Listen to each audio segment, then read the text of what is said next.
Hi friends, आप लोगों का स्वागत है एक और नई वीडियो में, जिसमें आज हम जो है देखने वाले हैं हमारा जो पॉलिटी में जो हमारा भारतीय संविधान की विशेषता के ऊपर जितने क्वेश्चन हैं वो सारे क्वेश्चन इसमें हम चर्चा करेंगे। तो चलिए शुरू करते हैं। हमारा पहला वीडियो यहाँ पे, संविधान में हमारे राष्ट्र का उल्लेख किन नामों से किया गया है? हिंदुस्तान से, भारतवर्ष या इंडिया अर्थात भारत या आर्यावर्त। तो ये सब तो जैसे जानते हैं कि हम सब जो है भारत का ही नाम है, लेकिन संविधान में जो इसका जो चर्चा ऐसे किया गया है इंडिया अर्थात भारत। सेकंड नंबर क्वेश्चन यहाँ पे, भारतीय संविधान में किस प्रकार की शासन प्रणाली की व्यवस्था की गई है? अध्यक्षात्मक है, संसदीय, तानाशाही या संघीय है? तो इसमें से संसदीय है, जो है सो संसदीय शासन प्रणाली की व्यवस्था है, जो है व्यवस्था है। नेक्स्ट है 3 नंबर क्वेश्चन है, अध्यक्षात्मक शासन प्रणाली का आधारभूत तत्व क्या है? द्विसदनीय व्यवस्था, न्यायपालिका, एकल कार्यपालिका या संसद? तो अध्यक्षात्मक शासन प्रणाली का क्या जो है सो आधारभूत तत्व क्या है? तो इसका क्या हो जाएगा? एकल कार्यपालिका होता है। नेक्स्ट है 4था नंबर क्वेश्चन है, भारत और ब्रिटेन की संसदीय शासन प्रणाली में मुख्य अंतर क्या है? संसद, राष्ट्रपति, न्यायिक समीक्षा, प्रधानमंत्री। तो भारत और ब्रिटेन की संसदीय शासन प्रणाली मुख्य अंतर क्या है? तो इसका जो होगा ना सो 4 का क्या होगा, जो है न्यायिक जो है 4 का सी होगा, न्यायिक समीक्षा। 4 का क्या आंसर हो जाएगा? आपका सी हो जाएगा। नेक्स्ट है 5 नंबर क्वेश्चन है, भारत का संविधान संघीय है यह किससे निर्धारित होता है? राष्ट्रपति की शक्तियों से, संसद से, केंद्र और राज्यों की बीच शक्तियों का वितरण से, न्यायपालिका से। तो 5 का राइट आंसर क्या हो जाएगा? सी, केंद्र और राज्यों के बीच शक्तियों के वितरण से जो है सो भारत संविधान संघीय है। जो क्या है? केंद्र और राज्यों के बीच शक्तियों का वितरण है।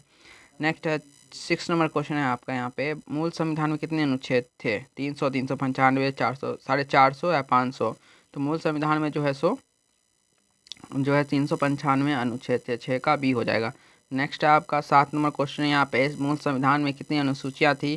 6, 7, 8, 12। तो 7 नंबर क्वेश्चन है यहाँ पे, मूल संविधान में कितनी अनुसूचियाँ थी? तो इसका राइट आंसर क्या हो जाएगा? आपका 8 अनुसूचियाँ थी, अब 12 हो गई है, लेकिन मूल संविधान में जो है सो 8 ही थी। नेक्स्ट है आपका 8 नंबर क्वेश्चन, जनगण मन पहली बार किस अधिवेशन में गाया था? लाहौर अधिवेशन, मुंबई अधिवेशन, कलकत्ता अधिवेशन या सूरत अधिवेशन? तो इसका क्या होगा? 8 का राइट आंसर क्या हो जाएगा? सी, कलकत्ता अधिवेशन 1911 में हुआ था, उसमें जो है विश्वनारायण धर उसके अध्यक्ष है, उसमें जो है सो जनगण मन पहली बार गाया गया था 1911 में, कलकत्ता अधिवेशन में। नेक्स्ट है 9 नंबर क्वेश्चन है, राष्ट्रगान के गायन का मानक समय कितना होता है? 45 सेकेंड, 50 सेकेंड, 52 सेकेंड या 60 सेकेंड? तो इसका राइट आंसर क्या हो जाएगा आपका यहाँ पे? जो है 52 सेकेंड। आप लोग भी कमेंट करिएगा, आप लोगों को पता होगा तो। नेक्स्ट है आपका 10 नंबर क्वेश्चन है, भारतीय संविधान जो है को कठोर और लचीला का संतुलन किसने कहा? भारतीय संविधान को कठोर और लचीला का संतुलन किसने कहा? Granville, Austin, केसीवियर, Ambedkar, Gandhi ji. तो इसका राइट आंसर क्या हो जाएगा?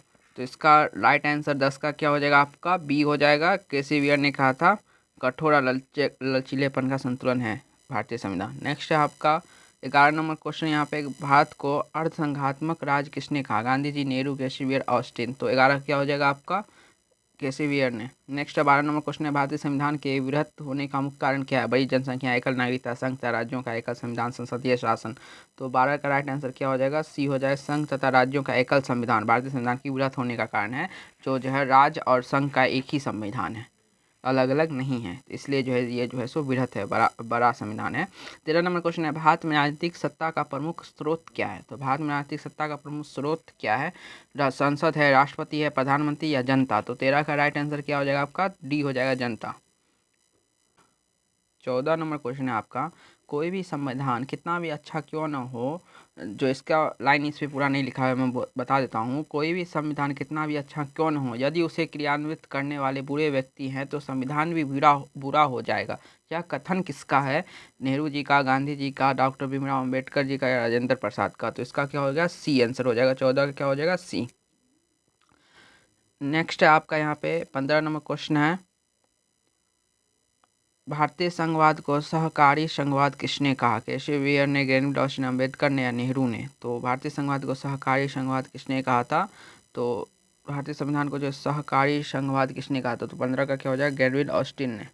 नेक्स्ट है 16 नंबर आपका क्वेश्चन, अध्यात्मक शासन प्रणाली में कार्यपालिका की शक्तियाँ किसमें निहित होती है? प्रधानमंत्री, संसद, राष्ट्रपति, न्यायपालिका?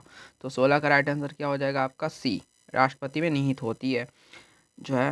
अब नेक्स्ट है हमारा, भारत का राष्ट्रीय पशु कौन है? आप लोग जल्दी जल्दी कमेंट करके बताइएगा। सिंह, हाथी, बाघ, मोर?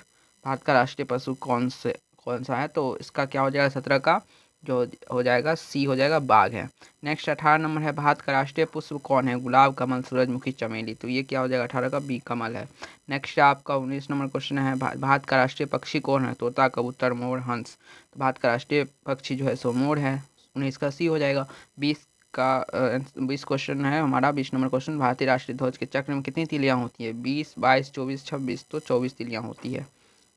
नेक्स्ट है आपका 21 नंबर क्वेश्चन यहाँ पे, भारतीय संविधान में संविधान की सर्वोच्चता का सिद्धांत किस देश के संविधान से प्रभावित है? तो संविधान की सर्वोच्चता का सिद्धांत किस देश के संविधान से प्रभावित है? Britain, America, Canada, Ireland. तो 21 का क्या हो जाएगा आपको? 21 का बी हो जाएगा, अमेरिका के संविधान से। भारतीय संविधान में की सर्वोच्चता का सिद्धांत अमेरिका के संविधान से जो है सो प्रभावित है। नेक्स्ट है 22 नंबर क्वेश्चन है यहाँ पे, जो भारतीय संविधान में राज्य की नीति निर्देशक तत्व किस देश से लिया गया है? ऑस्ट्रेलिया से, फ्रांस से, आयरलैंड से या रूस से। तो इसका राइट आंसर क्या हो जाएगा आपका? आयरलैंड से लिया गया है। 23 नंबर क्वेश्चन है भारतीय संविधान की कौन सी विशेषता इसे अर्धसंघात्मक बनाती है? दुसंसदीय व्यवस्था, स्वतंत्र न्यायपालिका, शक्तिशाली केंद्र, मौलिक अधिकार। तो 23 का राइट आंसर क्या हो जाएगा आपका? शक्तिशाली केंद्र। भारतीय संविधान कौन सी विशेषता इसे अर्धसंघात्मक बनाती है? तो इसे अर्धसंघात्मक जो बनाती है ना, तो क्या बनाती है? तो इसका राइट आंसर क्या हो जाएगा आपका? 23 का जो होगा सो हो जाएगा सी, शक्तिशाली केंद्र। 24 नंबर क्वेश्चन है आपको, भारतीय संविधान में संशोधन प्रक्रिया का प्रावधान किस देश के संविधान से प्रेरित है? दक्षिण अफ्रीका, जापान, फ्रांस, जर्मनी। तो 24 का राइट आंसर क्या हो जाएगा आपका? ये दक्षिण अफ्रीका से प्रेरित है। नेक्स्ट है आपका जो है हमारा 25 नंबर क्वेश्चन है, भारतीय संविधान की कौन सी विशेषता ब्रिटेन संविधान से नहीं ली गई है? संसदीय शासन प्रणाली, विधि का शासन, एकल नागरिकता, न्यायिक पुनरावलोकन। तो 25 का क्या हो जाएगा आपका? डी हो जाएगा, न्यायिक पुनरावलोकन जो है संविधान से नहीं ली गई है, ब्रिटेन के संविधान से नहीं ली गई है। बाकी संसदीय शासन प्रणाली, विधि का शासन, एकल नागरिकता जो है सो ली गई है। नेक्स्ट आपका 26 नंबर है, भारतीय संविधान में मौलिक कर्तव्य किस संशोधन द्वारा जोड़े गए थे? 24वां संविधान संशोधन, 42वां संविधान संशोधन, 44वां संशोधन या 52वां संविधान संशोधन। तो भारतीय संविधान में मौलिक कर्तव्य जो है किस संविधान संशोधन के द्वारा जोड़े गए थे? तो 26 का बी हो जाएगा, 42वां संविधान जो है संशोधन के तहत, जो 1976 में हुआ था। नेक्स्ट है 27 नंबर क्वेश्चन है, भारतीय संविधान में कौन सा भाग भारत को कल्याणकारी राज्य बनाने का आधार माना जाता है? तो भारतीय संविधान में कौन सा भाग भारत को कल्याणकारी राज्य बनाने का आधार माना जाता है? मौलिक अधिकार, प्रस्तावना, नीति निर्देशक या नागरिकता संबंधित प्रावधान। तो 27 का राइट आंसर क्या हो जाएगा? नीति निर्देशक तत्व। इसका क्या हो जाएगा? 27 का सी हो जाएगा। 28 नंबर क्वेश्चन है, भारतीय संविधान की किस विशेषता के कारण संसद और राज्य विधानमंडल दोनों कानून बना सकते हैं? संघ सूची, राष्ट्र सूची, समवर्ती सूची, अवशिष्ट शक्तियाँ। तो 28 का क्या हो जाएगा आपका? समवर्ती सूची में जो है दोनों कानून बना सकते हैं, राज्य या देश। नेक्स्ट आपका 29 नंबर क्वेश्चन है, भारतीय संविधान की प्रस्तावना में समाजवाद या पथनिरपेक्ष शब्द किस संशोधन द्वारा जोड़े गए? 29 का क्या हो जाएगा आपका? जो हो जाएगा 42वां संविधान संशोधन के द्वारा जो है सो समाजवादी या पथनिरपेक्ष शब्द जोड़े गए हैं। नेक्स्ट आज का लास्ट क्वेश्चन है, 30 नंबर है, भारतीय संविधान की कौन सी विशेषता नागरिकों के अधिकार की रक्षा है तो सर्वोच्च न्यायालय को विशेष शक्ति प्रदान करती है? न्यायिक पुनरावलोकन, एकल नागरिकता, संसदीय प्रणाली या संघात्मक शासन व्यवस्था। तो भारतीय संविधान की कौन सी विशेषता नागरिकों के अधिकारों की रक्षा है तो जो सर्वोच्च न्यायालय की विशेष शक्ति प्रदान करती है? तो क्या है? न्यायिक पुनरावलोकन। तो इसका ए हो जाएगा। आज का जो क्वेश्चन था भारतीय संविधान की विशेषताएं के ऊपर, वो जो है सो जो है कंप्लीट होता है। अगर आपको वीडियो अच्छा लगा हो तो लाइक करिएगा, चैनल पर नए हो तो चैनल को सब्सक्राइब करके बेल आइकन दबा लीजिएगा। Bye, stay tuned. फिर मिलेंगे नेक्स्ट वीडियो में, और एक कमेंट जरूर करिएगा जो आपको वीडियो कैसा लगा। बाय।